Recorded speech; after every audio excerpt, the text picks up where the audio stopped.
The sea was rough and unwelcoming. Men huddled down, trying to keep out of the spray that lashed their faces.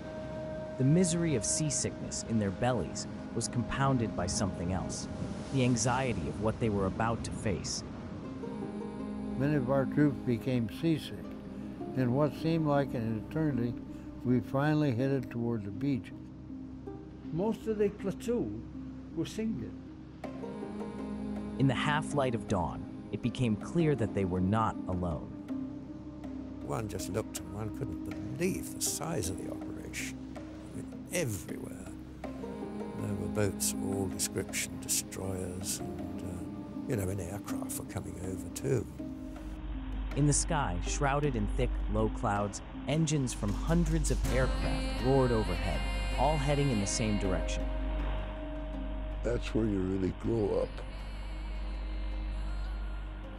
Maybe in an hour's time, you're really facing something that you didn't expect to face even the week before that.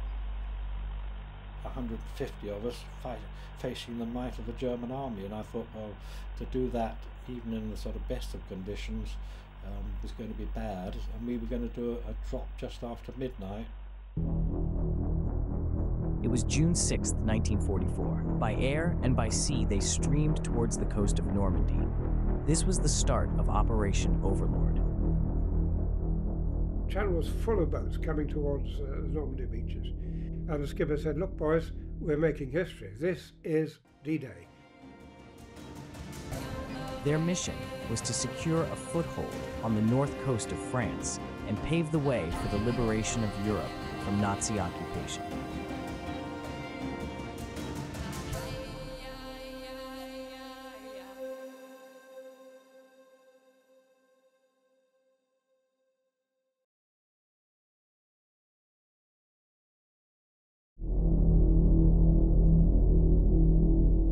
In June 1940, the last remnants of the British Expeditionary Force and their French allies had been driven off the beaches of northern France and Dunkirk.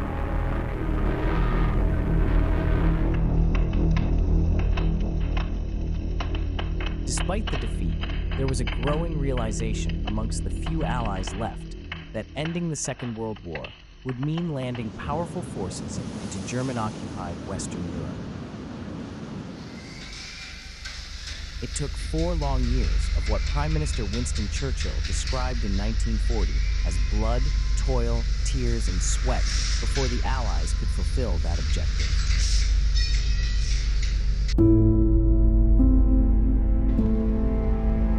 December 7, 1941, a date which will live in infamy. The United States of America was suddenly and deliberately attacked by naval and air forces of the Empire of Japan. It was not until December 1941, following the Japanese attack on Pearl Harbor, that the United States became fully committed to joining the war. With America's industrial might now on a war footing, the prospect of the end of the war began to look possible. It was not until May 1943, when President Franklin Roosevelt and Winston Churchill met in Washington, that planning for an assault on the coast of northwestern France became the major priority for the Allies. They gave themselves a year to prepare. The successful invasion of French North Africa in November 1942 provided the Allies with a wealth of experience in combined operations that included putting troops and armor ashore from landing craft, as well as timed assaults by airborne troops and attacking aircraft.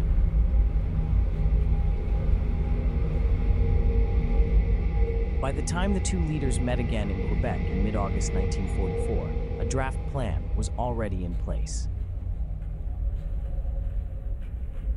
Codenamed Operation Overlord, it was a complex plan that would make use of air, land, and sea forces, sometimes working independently, other times together. The goal was to put a large enough force onto mainland Europe to bring the war to an end. Failure would result in the war lasting many more years. Above all, preparations had to be conducted in great secrecy. In overall command was General Dwight D. Eisenhower. On his shoulders alone lay the responsibility of making the critical final decisions. It was a thankless task, made all the harder by the need to keep his sometimes fractious group of subordinate commanders in line. The planning for D-Day was a monumental undertaking, involving thousands of military personnel from multiple Allied nations. Maintaining secrecy was paramount. The success of D-Day relied heavily on the selection of the landing sites. The most obvious choice was the Pas de Calais, as it was the closest point between the continent and Great Britain. But it was exactly what the Germans expected, and so they had built up formidable defenses. After careful analysis, the beaches of Normandy were chosen for their relatively flat terrain and proximity to key objectives.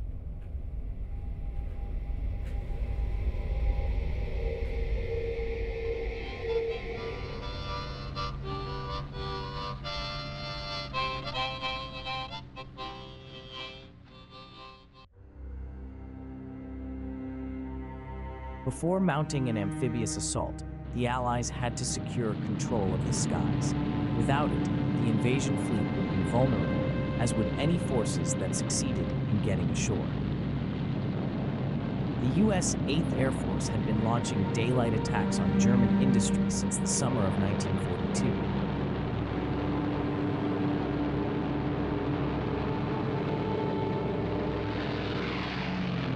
The U.S. Air Force preferred launching its missions in daylight, as it was believed that the bombers could achieve greater accuracy. But it was costing the Air Force dearly in the lives of crews and aircraft.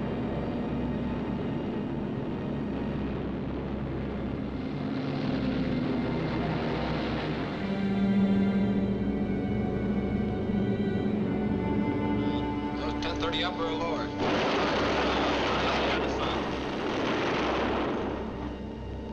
B-17 out of control at 3 o'clock.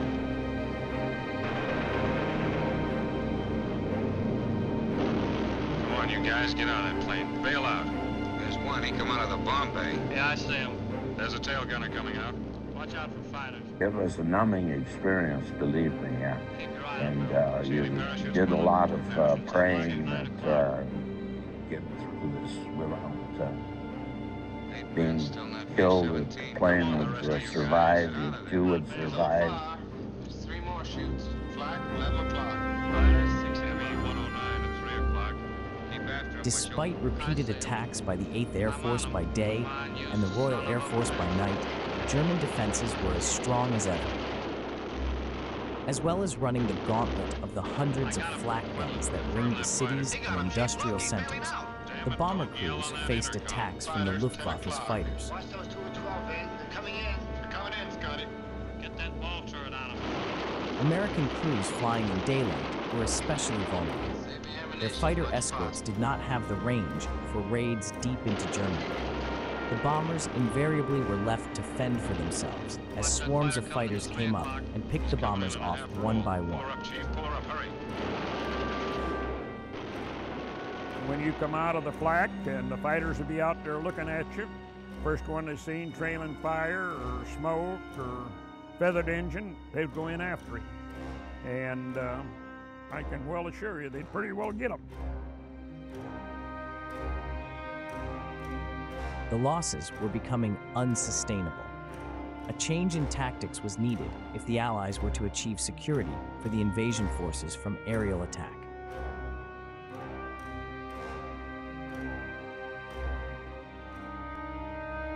At the beginning of January 1944, General Jimmy Doolittle took over command of the 8th Air Force.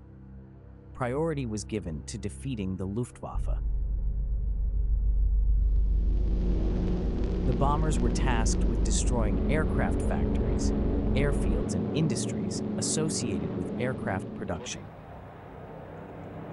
The arrival in service of the North American P-51 Mustang meant that the bombers now had a fighter that could escort them to Germany and back. But instead of being expected to stay with the bomber formations at all times, the fighters were given the freedom to fly ahead and clear the skies of enemy aircraft. And if the German fighters declined to engage, then the Allied fighters were authorized to attack targets of opportunity, like freight trains or convoys. All hell broke loose. So their armament was over around the middle of the amphitrome. And I could see these tracers coming up. And I knew I was going to get hit. I knew that I just felt it in my bones.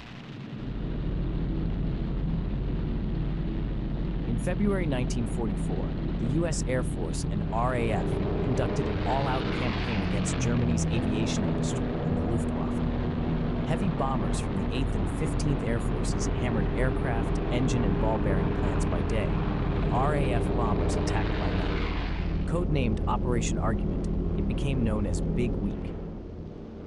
The escorting fighters played havoc with the German aircraft that came up to meet them. Over 4,000 sorties were flown, dropping around 20 million pounds of bombs. The cost was high. More than 200 heavy bombers were lost with about 2,600 casualties. But Big Week operations cost the Luftwaffe a third of its available fighter aircraft.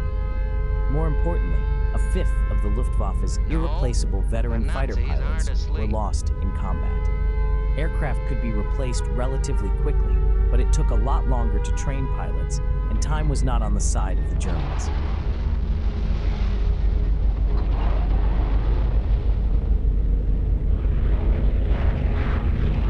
By May 1944, the strategic bombing campaign had crippled the Luftwaffe's fighter force, making the Normandy invasion possible.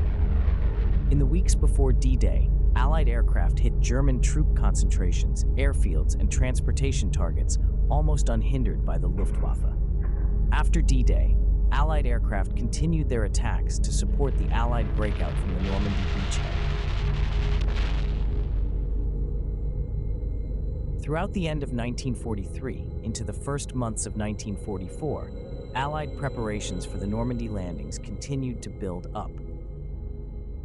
It was widely known that there was going to be an invasion, but the timing and location were closely guarded secrets. Even the Germans knew that an invasion was coming, but could only guess at the location.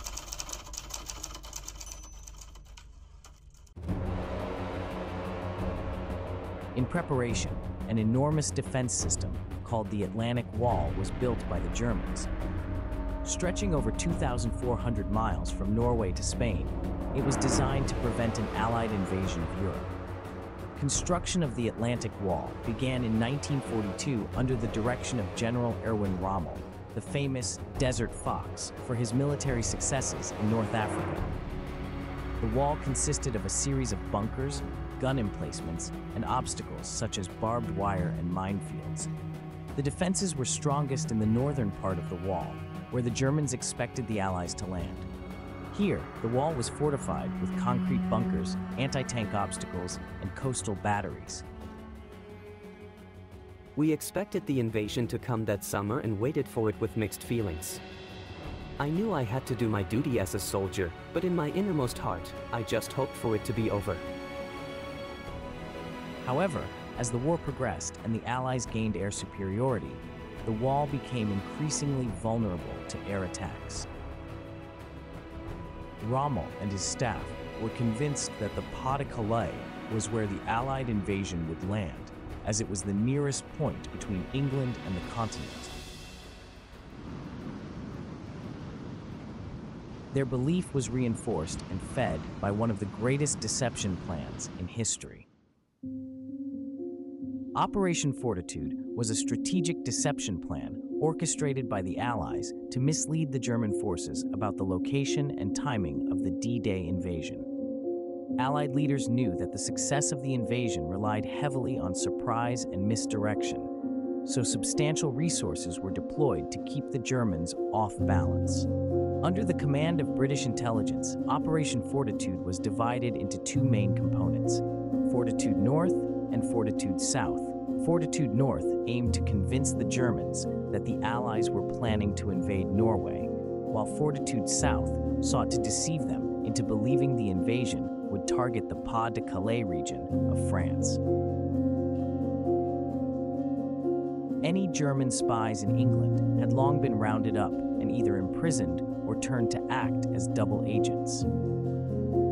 However, others were ready and willing to support the Allied war effort. Arguably the most successful of these was Juan Pujol Garcia, who was given the codename Garbo. Garcia was a Spanish businessman who, following his experiences during the Spanish Civil War, had developed a loathing of political extremism of all sorts. Undeterred, he created a false identity as a fanatically pro-Nazi official working for the Spanish government. In time, he was recruited by the Germans and instructed to move to Britain and build a network of agents. Instead, he moved to Lisbon and began building an entirely fictitious network of agents.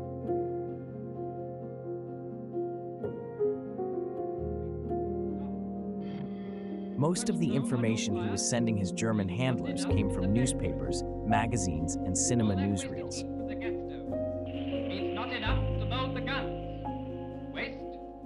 The Germans' ability to disseminate intelligence was poorly organized, and soon Garcia became one of Germany's most trusted agents, spending substantial resources in following up on his information. Having chosen Normandy for the invasion, it was vital to convince the Germans that the Pas-de-Calais was the true location for the main attack, and that anything else was a diversionary tactic. Two fictitious armies were created to throw the Germans off balance. The Fourth Army was created in the north to suggest that an invasion might take place through Norway. But it was the creation of the First U.S. Army Group in the southeast, directly opposite the Calais region, that preoccupied German intelligence gathering. It was given greater credence when General George Patton was appointed as its commander. Patton was the Allied commander the Germans most respected following his successes in North Africa and Sicily.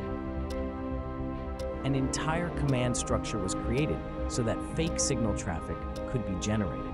Detachments of troops were repeatedly marched to and from their barracks to Dover Harbor to create the impression of a large number of forces embarking on invasion barges. We moved back into inland, into what was assumed a marshalling area, and then marched down to the coast. And some of the forward units went into barges to convince them it was a real thing. But we just went along, marched down the seafront, spun round and went back home.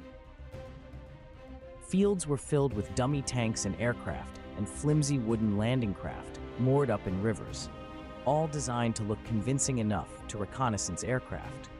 All the while, Garbo fed his German controllers a stream of information, convincing them that the German 15th Army should remain in the Calais region. At other times, Garbo and other double agents fed blizzards of information designed to overwhelm and confuse their German controllers. Just before the invasion, Garbo was authorized to leak information that Normandy was the target. It was too late for the Germans to do anything about it, and it helped them believe Garbo's authenticity. The deception plan was executed with great ingenuity and imagination right up to D-Day itself. One of the more unusual deceptions was the use of an actor to impersonate General Montgomery, commander of the invasion land forces. Actor M.E. Clifton James bore a striking resemblance to the great man. By disguising him as Montgomery and sending him off to Gibraltar and North Africa, it was hoped that this would persuade the Germans to assume no invasion was imminent and may even be launched through the Mediterranean. All the services contributed to the deception plan. In the hours before the landings, Lancaster bombers from No. 617 Squadron, the legendary Dambusters, flew a special operation up and down the English Channel.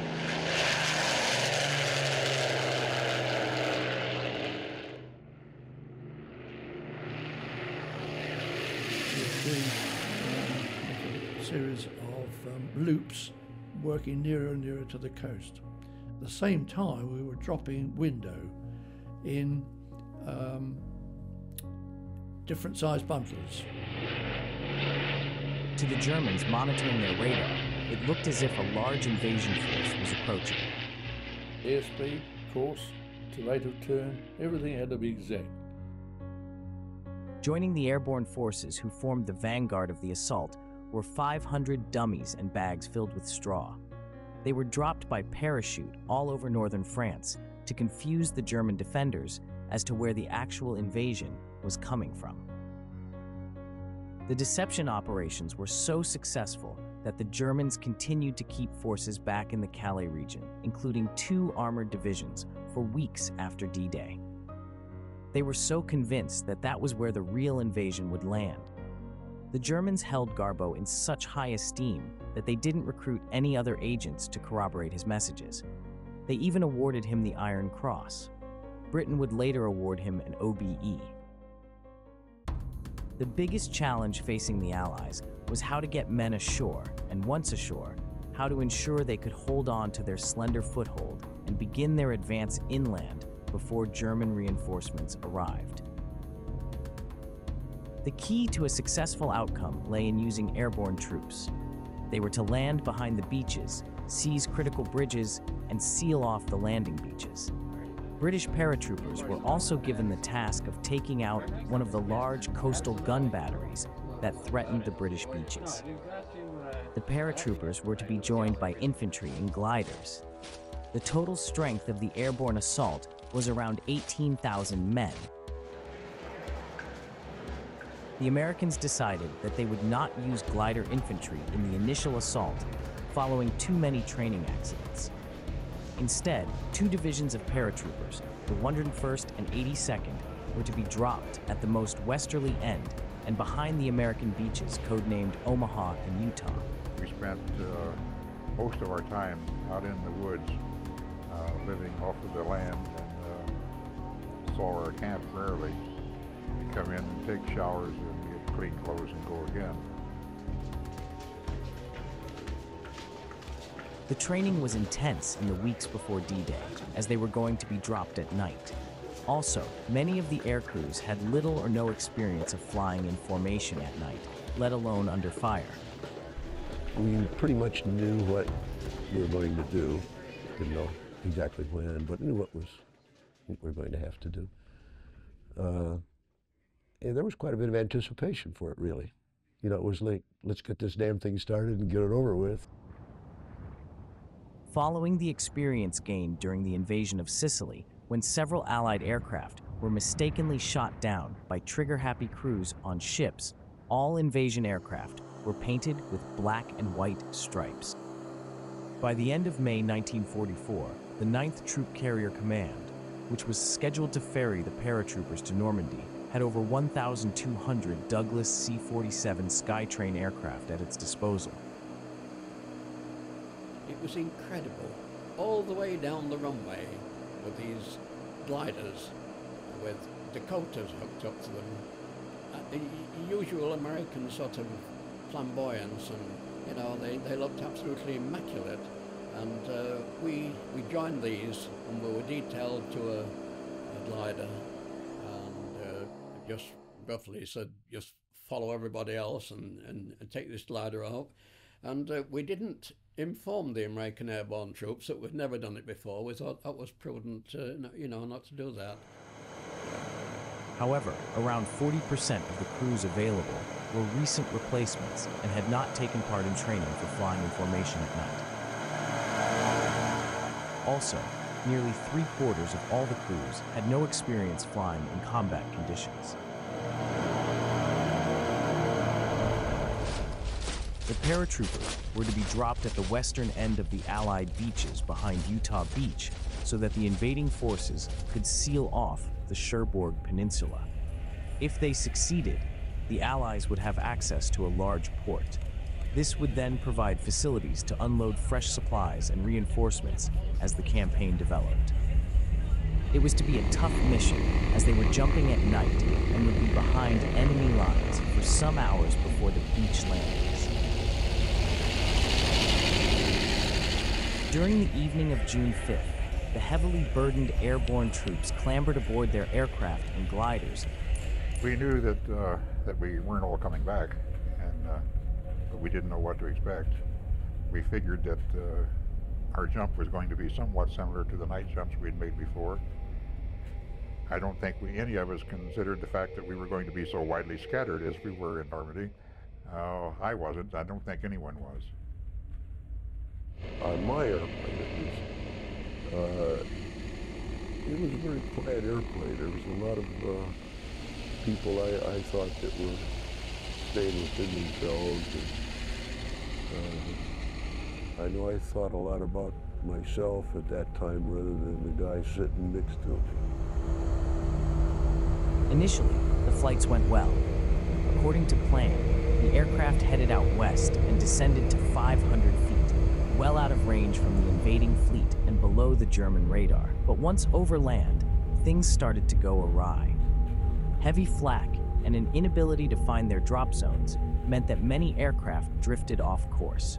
As a result, the paratroopers were dropped all over the countryside. Some were dropped too low, leading to leg injuries. Others were dropped too high, where they hung below their chutes for what seemed like an eternity, presenting easy targets for the defenders on the ground. The Germans were shooting at us on the way down. To get my canister, my gas mask was on my side. I had left the gas mask in England and filled it with cigarettes. And they shot holes through that gas mask, and then I landed in the water, so I had no cigarettes. Some of the area behind the beaches had also been deliberately flooded. Many men, heavily laden with additional equipment, landed in the waterlogged fields only to be pulled down into the depths and drowned. We didn't get any equipment bundles because all of us that were there had landed in the river. In the floodwaters of the river, those who landed in the mainstream drowned. I was very fortunate. I landed in the floodwaters and it was only a little over waist deep. Remarkably, despite the chaos, those that survived used their initiative to form small groups, which gradually found others to form meaningful fighting units. We survived several severe firefights. We were behind the lines 5 days. We were finally pinned down in a field in the little town of Bouzeville, La Bastille. And by that time, our 52 had gone down to 39. We had lost 13 in the firefights. We had 2 wounded with us at that time. We took our wounded with us. If they were able to move at all, we took them. Later in the day, an additional 4,000 men, consisting of glider infantry with supporting weapons, medical and signal units, were to arrive in 500 gliders to reinforce the paratroopers. We sort of eventually reached the point where the glider left us, and when you looked down and saw these gliders landing, it looked pretty horrible, a bit of carnage there. There was so many of them were overturned on the back and on the side and smashed up, and we thought how fortunate to be going back to our own base and leaving this behind. While the Americans were fighting their way out of the marshes, British and Canadian airborne forces of the 6th Airborne Division landed behind Sword Beach, which was the most easterly of the invasion beaches. Their task was to seize and hold river crossings to prevent, or at least delay, German reinforcements getting through. The 6th Airborne Division had 2 parts, parachutists and glider-borne infantry. The British persevered with gliders as they could carry more heavy equipment than the paratroopers.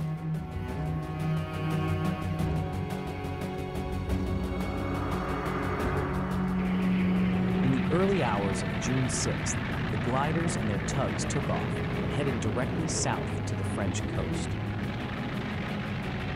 When I first got into the glider, in fact, I mean, we sat around for quite a long time before that when we waited to get on.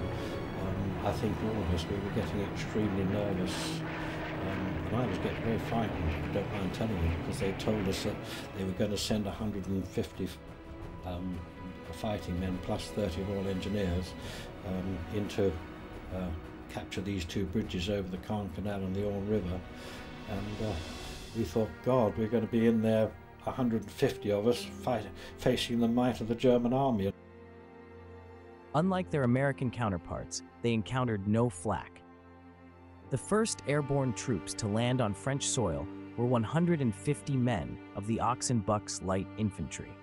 They landed in gliders at two vital bridges at Bénouville and Ranville, just to the north of the major city of Caen. I honestly thought we must all be dead, because there was nothing happening. The glider sort of stopped. There had all this noise going on and all these sparks and everything else. Then suddenly there was dead silence. The Caen Canal is a major transport artery that splits Normandy from north to south. Capturing the bridges would prevent the Germans from reaching the Allies as they established a bridgehead. Although they faced overwhelming odds, they had to hold on as best they could until the commandos fought their way through from Sword Beach to reinforce them.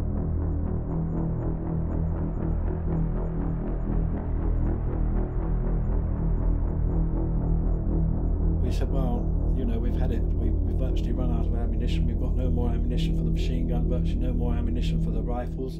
We've got no grenades left, and the Germans are in all the cottages across a few 40 or 50 yards away. And it was then that we suddenly heard the sound of this the commando bagpipes, the most weird thing that you ever imagined. You know, every one of us was English. And we thought, God, that sounds like heaven. You know, we suddenly heard these bagpipes playing. We said, it's the commandos have reached us from the beaches.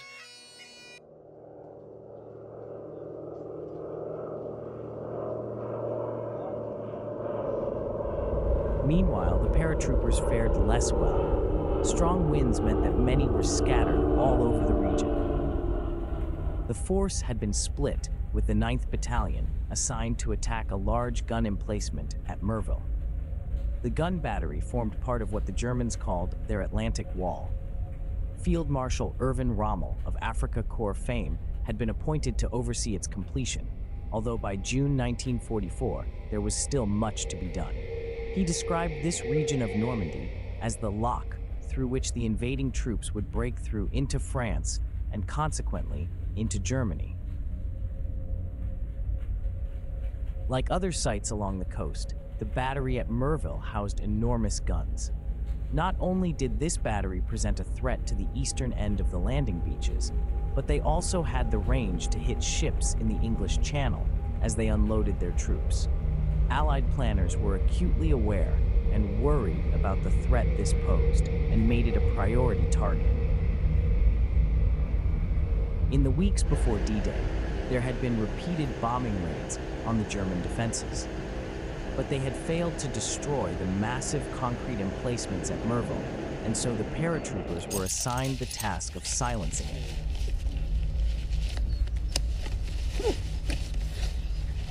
Although 600 paratroopers were assigned to the mission, only 150 or so managed to make the rendezvous in time. Despite missing much of their force, the paratroopers attacked through thick barbed wire and a minefield. They managed to capture the battery and partially disable the guns just long enough for the landings to take place.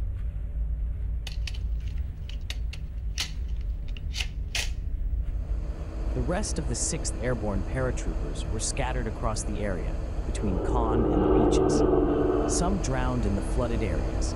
Others gradually made their way to their intended rendezvous points as best they could. And then the red light came on to warn us to be ready for parachuting. and then the green light, and the first man jumped. And then number 2 fell down in the doorway. He was only a little man, and we were each carrying about 100 pounds weight of stuff on us. And he had to be lifted up, pushed out, and that delayed us a bit. And I was jumping number 16, and the man in front of me tried to get back in again. He said, "I'm not hooked up." And I said, "You are," and I pushed him out. Fortunately he was, and he landed all right. But it was absolute chaos, and we're very glad to get out. It'd be about nearly 3 hours after the drop. There were only 140 men at the rendezvous, and we thought all was lost. Despite their difficulties, both American and British airborne forces achieved what they needed to do, enabling successful beach landings and subsequent breakout before significant German reinforcements could arrive. Dropping paratroops and using gliders to get soldiers behind enemy defenses was an innovative form of warfare. D-Day was to reveal many others.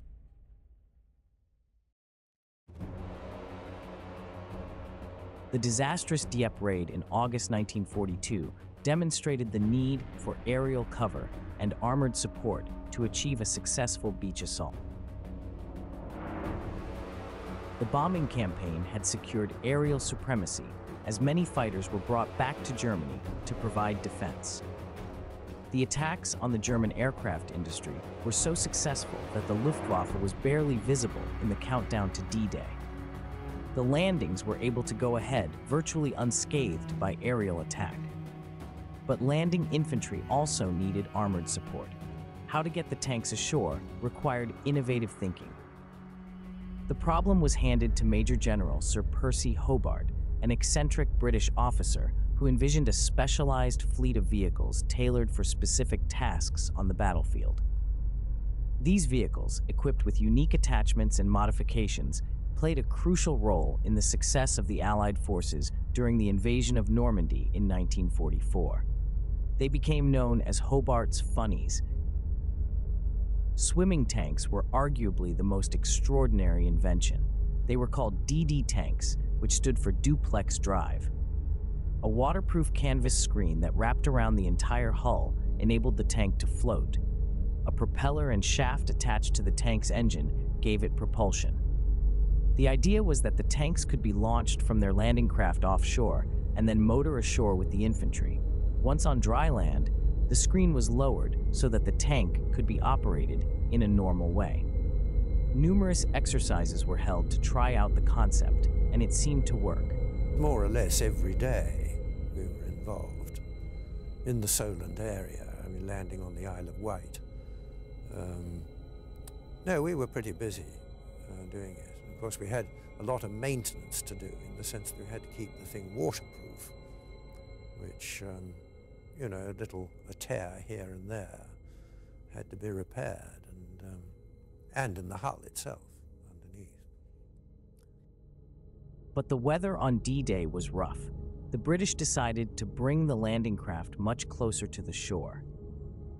I suppose it got a bit dangerous when you were in sort of 4-foot waves, because the area above the level of the sea and the top of the screen was probably only about a couple of feet. So that, you know, if one in a swell, one started to roll, one only had to roll a little bit too far for the water to come over the top, and thus, you know, make things rather dangerous from the point of view of staying afloat. The shell landed fairly close, and it wounded our second in command and one of my other tank commanders. And so, you know, at that point, there was nothing one had to do. One had to go. So I went, not realizing, of course, that this shell had undermined me a bit. And we went into the water, and very soon, after about 50 or 60 yards, I knew things weren't right, because my drive was saying, water's coming in, you know, what are we going to do? And so I said, well, bail out. There's no way we're going to get to shore with water rushing in at the rate it was rushing in. Meanwhile, the Americans landing on Omaha Beach had run into problems. The first wave of tanks was launched from around 3 miles out into waves that were much higher than they had been in exercises. Of 29 tanks launched, 27 sank. The crews were able to warn the next wave so that they could be brought closer to the shore. But the delay meant that the infantry had to fight without armored support. One of the most iconic Hobart's funnies was the Churchill AVRE, armed with a powerful 290mm Petard mortar nicknamed the Flying Dustbin. This weapon was capable of demolishing enemy fortifications and clearing obstacles with unparalleled precision. It could also be fitted with a variety of attachments for engineering tasks, such as bridge laying and mine clearing. The AVRE was like a Swiss Army knife on tracks. Whatever obstacles stood in the way, the Allies had the tools to overcome it. Meanwhile, the Crab featured chains spinning on a drum, which proved invaluable for clearing paths through minefields, allowing troops to advance safely. Despite initial skepticism from some military leaders, Hobart's funnies proved their worth time and time again, contributing significantly to the success of the D-Day landings and the subsequent fight across Northwest Europe. Innovation played a critical role in D-Day's success. But once ashore, the Allies faced the challenge of how to get all the supplies they needed to continue the fight against the Germans. The answer was the Mulberry Harbor. The Mulberry Harbor was a massive engineering feat. The Allies constructed 2 artificial harbors, one in the British sector and one in the American sector off the Normandy coast. They solved the problem of providing temporary deep-water jetties and a harbor until a French port could be captured and brought back into use after repair of the inevitable sabotage by German defenders. The harbors were made up of floating concrete caissons that were towed across the English Channel and sunk in place.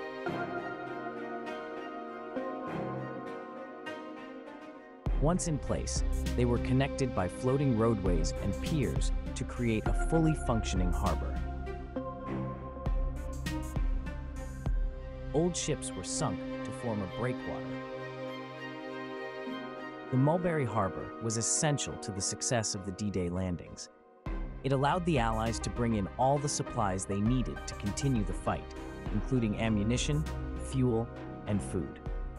In fact, during the first 6 months of operation, the Mulberry Harbor enabled more than 2.5 million men, 500,000 vehicles, and 4 million tons of supplies to be brought ashore. The construction of the Mulberry Harbor was no easy feat. It required the work of thousands of people, including engineers, technicians, and laborers. They were built in a few months in great secrecy. The weather in the English Channel was often rough, and 2 weeks after the invasion, the Mulberry Harbor off Omaha Beach was partially destroyed in a storm. As it was considered beyond repair, the Americans resorted to unloading its cargoes and men directly onto the beach.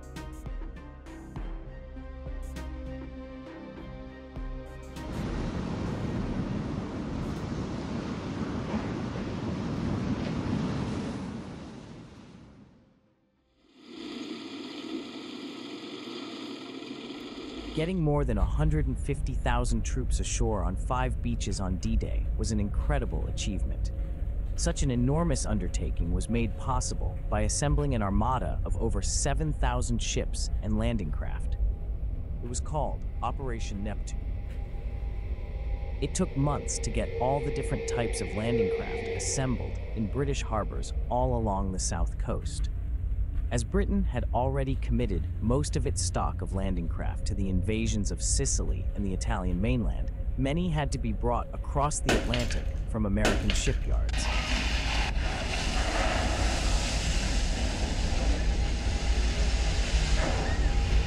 American yards were also working flat out, making the ships that would transport the troops across the channel. Nothing was left to chance. Every loading operation was rehearsed and timed in advance. Exercises were held all around the country to get the various units working together. Daily they boarded their ships. For all they knew, they were bound for France or Belgium or wherever their commanders had decided to strike. One particular exercise off Slapton Sands in Devon went badly wrong. During a large-scale simulation for the landing on Utah Beach, landing craft loaded with American armored vehicles and engineers were waiting to land on the beach. At the time, American and British signaling equipment used different frequencies, and so the landing craft were virtually unprotected due to a breakdown in communications. German E-boats managed to slip across the channel and get among the fleet. Around 750 men lost their lives in the ensuing raid, including 10 officers with detailed knowledge of the invasion plan. Eisenhower was so concerned that they might have been taken prisoner that he considered canceling the invasion and was only satisfied once their bodies were found.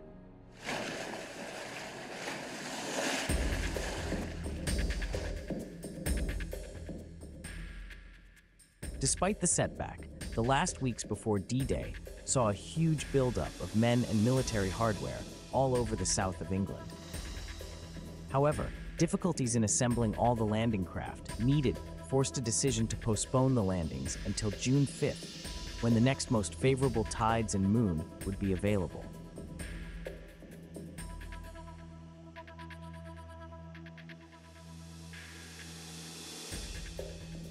Again, was continually picking up troops and landing them, because it was no mean feat to get that craft, squared onto the beach and other people alongside you at the same time.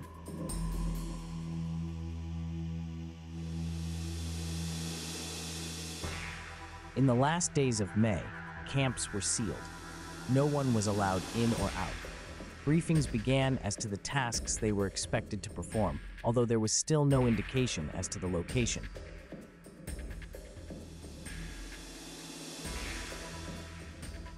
We went into marshalling yards, I think about the 2nd. And at that time, you were inside of a compound, really, and in peace all over the place, where you couldn't get out, couldn't make any phone calls, couldn't do anything. So you were isolated in it. But it was a time of a lot more training, because they had people walking around with German uniforms and German weapons, and getting you acclimated to what you were going to see once you did hit the ground. And a lot of sand training tables, and so it was kind of hard work.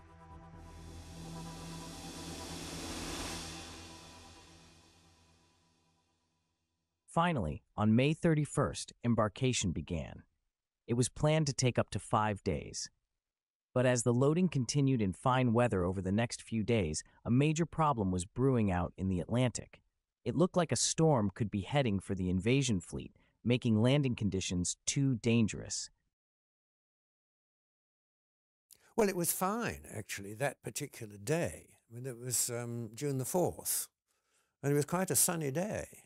And so we were told, we're embarking this evening. And it was a nice evening, and so we duly, reversed up the ramp. I was the last to get on, because I was going to be at the sharp end, if you see what I mean. And we just went aboard, quite comfortably. And then, of course, the weather broke. Tense discussions followed between Eisenhower and his subordinates, to go or not to go. Stormy conditions offered obvious problems, but to delay risked word leaking out and losing the vital element of surprise. In the early hours of June 4th, Eisenhower decided to postpone the invasion by 24 hours. Many ships were already at sea, which meant they had to be recalled. Others had to bide their time off the English coast in rough seas. It was so bad that it was postponed. So we couldn't go back in the harbour again then, for whatever reason. But I think the lads we had on board wish we could have done, because we tootled up and down the channel all Sunday night, all day Sunday, and the weather was atrocious. It really was bad, and you felt, you really felt so sorry for them. They were lads who had never experienced it, and out of the 200, I would imagine 198 were sick, and they weren't sick just for half an hour. They were sick all night and all day. That's why they went off so fast when we landed on the beach. They were glad to get off. Finally, on the morning of June 5th, Eisenhower's chief meteorologist, Group Captain James Stagg, assured him that there was a window of calmer weather passing through. He predicted there would be a 36-hour window of good enough weather for the naval and airborne operations to take place. On actual D-Day itself, we were told to go and patrol this part of Normandy at certain roads and to be on the lookout for transports moving towards the coast. We were not told it was D-Day, because in case somebody was shot down and shot his mouth off before the actual troops landed. But we knew, obviously, it was going to be. The order was given. On the morning of June 5th, the mighty fleet of ships that made up Operation Neptune, the naval component of Overlord, was on its way. It was the largest amphibious landing ever undertaken up to that date. We were just surrounded by hundreds and hundreds. When you set off, we were surrounded by hundreds. We were passing through them. You wouldn't have thought you could pass through them. We were amazed as to looking at the number of ships we were passing. When Daly came on the 6th, I could look back, and there was this mass of shipping behind us. We were in front, obviously. And one just looked and one couldn't believe the size of the operation. Everywhere. There were boats of all description, destroyers, and aircraft were coming over too. One felt we were a pretty hefty force. Well, when dawn came up, I couldn't believe my eyes. Everywhere I looked, from 0 degrees to 360 degrees, all I could see were ships. LCTs, LSTs, destroyers, cruisers, battleships. And overhead, the sky was almost black with the planes going over. B-17s, all kinds of different planes, some fighters, and again you could see the blinking V for victory. It was something that I will always remember. And as we approached the channel, the skipper said, "Look at this, D-Day has been done." And I looked, and there was the channel, full of boats, and all coming in one direction. The channel was full of boats coming towards Normandy beaches. And the skipper said, "Look, boys, we're making history. This is D-Day." We saw at a bird's eye view of the beginning of D-Day. Although the bad weather had eased, the sea was still rough, which made the crossing even more miserable for the troops. My particular unit boarded the landing craft about 4:45 a.m. and joined the other 6 or 7 boats of our section. We were scheduled to hit the beach in the second wave at 7 a.m. in an area of Omaha called Easy Red. The sea was rough as our landing craft continued to circle. Many of our troops became seasick. In what seemed like an eternity, we finally headed toward the beach. I was standing near the front of the landing craft next to a captain from Division Artillery had a pair of field glasses trying to observe what had happened to the first wave. By this time we'd come in close. We couldn't launch at what we were supposed to launch, i.e. about 5,000 yards. By this time we'd come into about 700 yards because the sea was so rough. So that I got a fairly good look at the beach and what was going on. And there was quite a lot going on, which made me feel, we were going to take some stick. And indeed we did. Despite the intense bombing and naval gunfighting, the Germans were still able to mount stiff resistance. Everybody's fighting at everybody, The Warspite was behind us, and he was firing over our heads. And then you could near feel it was a 16-inch shell. If you're near it, it's firing. And you could near feel them going over your head. Behind us then were rocket ships, which were those damn things, and they were the worst out because there's no certainty of where they're going to go, I can tell you that my throat went dry, painfully dry, and my hands began to shake. I wasn't the only man to be affected that way. One of the very young lads began to retch as if he was going to be sick. I could feel the blasts which made my ears ring and my nose bleed. I could see the large bunker behind us. One of the rockets struck it and simply blew the bunker to pieces. The walls and roof all flew apart. As we were running in, then we were coming under fire then. There was everything was opening up on you. And we weren't allowed to fire back. And yet everyone was, it was just hellish. Well, I was the first off. By this time, the ramp was going down. It wasn't quite tight, so that took a little time to rectify. And at that moment, a shell landed fairly close. Wounded our second in command and one of my other tank commanders. And so, at that point, there was nothing I had to do. I had to go. So I went, not realizing, of course, that this shell had undermined me a bit. And we went into the water, and very soon, after about 50 or 60 yards, I knew things weren't right, because my driver was saying, water's coming in. What are we going to do? And so I said, well, bail out. There's no way we're going to get to shore with water rushing in at the rate it was rushing in. When we got hit, we were probably about 100 yards from the beach. So, and unfortunately, the shell blew up in the troop space, and all the men were up on the deck, ready for going down the ramps.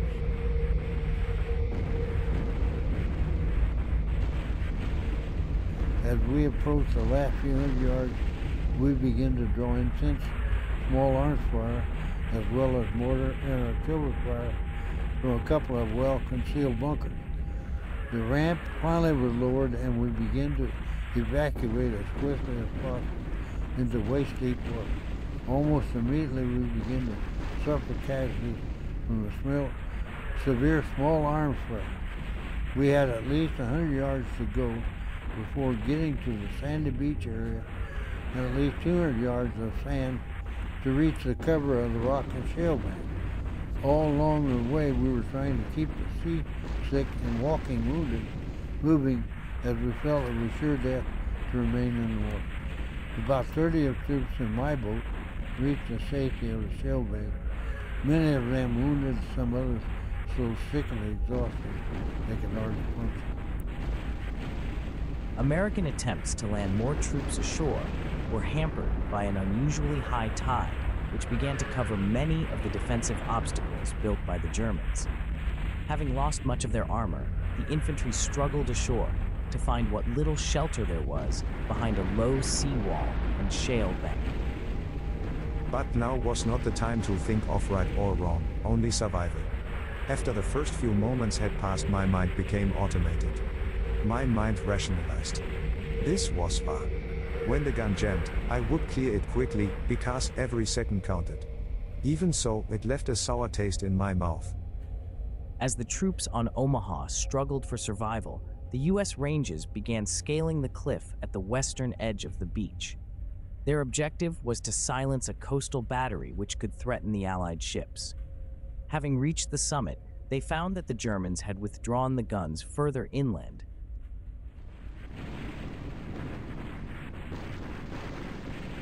along all 5 beaches used for the Allied landing, the troops had to fight hard to secure their positions as they moved off the beaches towards their planned objectives.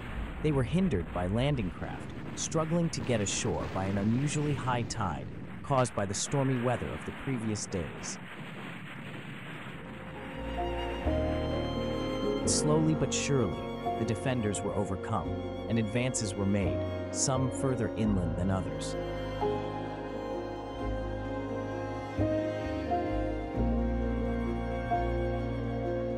By the end of the day on June 6th, the Allies had the slenderest of toeholds on France's northern coast. The Battle of Normandy had begun, and with it, the liberation of Western Europe from Nazi rule.